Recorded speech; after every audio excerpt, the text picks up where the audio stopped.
Hey, so I've got red hair and I've got my bow in, so it's just like the old days. I'm feeling kind of lazy today, guys, so I'm just reviewing in my pyjamas. I hope that's okay.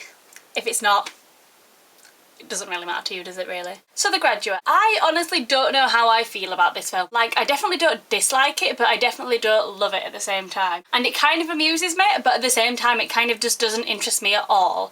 So I'm kind of just, I just don't know. Like, I just don't know. I definitely find it very amusing in the sense that Benjamin, or Dustin Hoffman, is just so socially awkward and he has just no idea how to interact with people. And I'm just going to tell you the plot. So you could count it as spoilers, but really it's...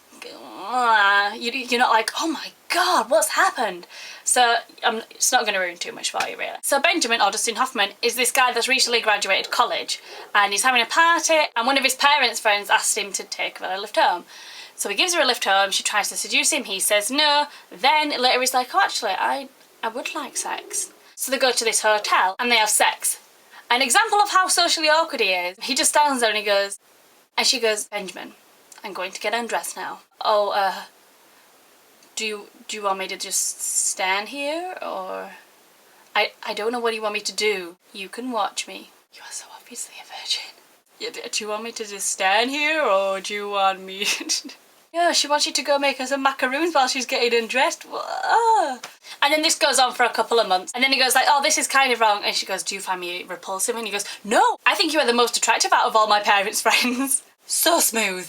Oh my gosh, if there was any way to charm a lady. So you think after he said that incredible line that they wouldn't have sex and that he'd just be a, oh no, no, no, no. She still has sex with him. Unbelievable. Then he takes a daughter to a strip club for a date. Again, very smooth Dustin Hoffman, very nicely done. Then he decides that he wants to marry her. She says maybe, and then she also says, I've also kind of said maybe to this other guy. Then, you know, it all like bursts out, you know, the way things do. And then the daughter decides to marry this guy, but then Dustin Hoffman's like, no, no, no, no, no, I want to marry you, I want to marry you. So he goes to the church and finds her and he's like, Elaine, Elaine! And then they ride off in a bus together and that's how the film ends.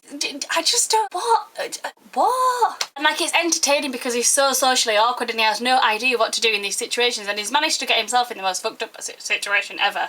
And and you'd imagine this guy just not to get laid at all, but apparently he gets laid a lot by just the same family. This film isn't very shot very well, even for the 60s. Like the zoom shots and the pan shots are very jerky and very shaky. I guess it's okay for the 60s. Although by the end of this film, are you going to Scarborough Fair? You'd have that in your head. So here's to you, Mrs. Robinson. Jesus loves you more than you will know. Oh. And you'll also have that song, and I can't remember what it's called. It goes, in the sounds of silence. Do do do do do do do do do do. The 3 songs that they only play in the movie, but they're just really good. So you can watch this film if you want. It wouldn't change your life if you did. It wouldn't change your life if you didn't. It's just, I guess it's an alright film. Passes time, doesn't it? And it's only an hour and a half long, so yeah. You could watch it instead of watching a football game, proper football, not American football. Yeah.